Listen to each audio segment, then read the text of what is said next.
حضرت عمر رضی الله تعالی عنه دید که یک کسی مادر خود طواف می، مادر خود به پشت خود گرفته یا بالای شانه های خود گرفته و طواف میکرد. از پیش پرسید که کیست؟ گفت مادرم است یا امیرالمؤمنین مادرم است. از یک فاصله دور آمدیم و همیشه در خدمتش می باشم یا امیرالمؤمنین. مناسک حج شانه ما ادا کرد. ضعیف است، ضعیف است. آیا یک چیزی ادا شده است؟ از حقوق مادر یک چیزی ادا کردی؟ گفت اگر تمام عمر به شانه خود مادر خود بگردانی و تمام این خدمت ها در یک پله ترازو مانده شود و او لحظه ای که تو به دنیا آمدی و او مشقتی را که در وقت ولادت متقبل شد در یک پله ترازو مانده شود، اون مشقت سنگین تر است. بهترین عمل کدام عمل است یا پیغمبر صلی الله علیه و سلم؟ نبی اکرم صلی الله علیه و سلم فرمودند که الصلاة فی وقتها، خواندن نماز در وقت. بهترین عمل خواندن نماز در وقت. بعد از او پرسان که باز کدام عمل؟ گو بر الوالدین، بر الوالدین، نیکوکاری و احسان با پدر و مادرت. یعنی بعد از خواندن نماز که حق الله واحد و یگانه می باشد، مستقیما احسان نیکوکاری با پدر و مادر. و بعد از او پرسان که ثم ای، بعد از او کدام عمل؟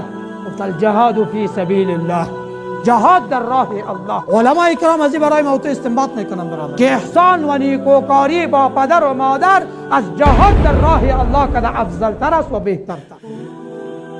از آخر زمان علائمش امیست که انسان ها در فکر رفقای خود باشد، در خدمت دوستای خود می باشد، ولی در فکر والدین خود نمی باشد، بلکه خدمت از اونها را یک شیء اضافی و غیر لازمی می داند. حالا که قرآن کریم می فرماید و قضا ربک الا تعبدوا الا ایاه، فیصله کرده الله جل جلاله جز الله کسی دیگر را پرستش نکنید و با مادر و پدرتان نیکی بکنید.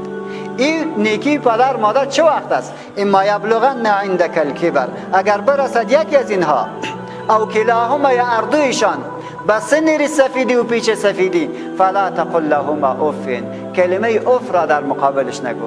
یعنی یک وقتی که ریش سفید و پیچ سفید شد بارها سوال میکند، یک سوال از پیش میکن که جواب بگوی، 5 دقیقه بعد، 1 ساعت بعد باز امو سوال میکنه که امو کارا چطور کردی، باز تو برش میگی، بار سوم باز پرسان میکنه، فلا تقل لهما اف، به تکرار سوالش کلمه اف را برش نگو. فراموش نکنید برادر اسلام، حقوق والدین به حد زیاد است، به حد زیاد است و به می جهت است که پروردگار عالم همیشه حقوق پدر و مادر با حقوق خود یک جای ذکر کرده برای ما، یک جای. و اعبدوا الله ولا تشركوا به شیئا و بالوالدین احسانا. ما چه آیات را برای کی میگه دیگه؟ برای یهود میگه، برای نصارا میگه، برای گبر میگه، برای بت پرست میگه؟ بیا از ما و تو مسلمان بشنو که امروز در رابطه با این پدر و مادر چیه. خدا را بپرستید و به خدا شریک نبیارید و با پدر و مادرتان احسان بکنید. و قضا ربک الا تعبدوا الا ایاه، پروردگارت فیصله کرد که بغیر از او هیچ کس دیگر عبادت نکنید.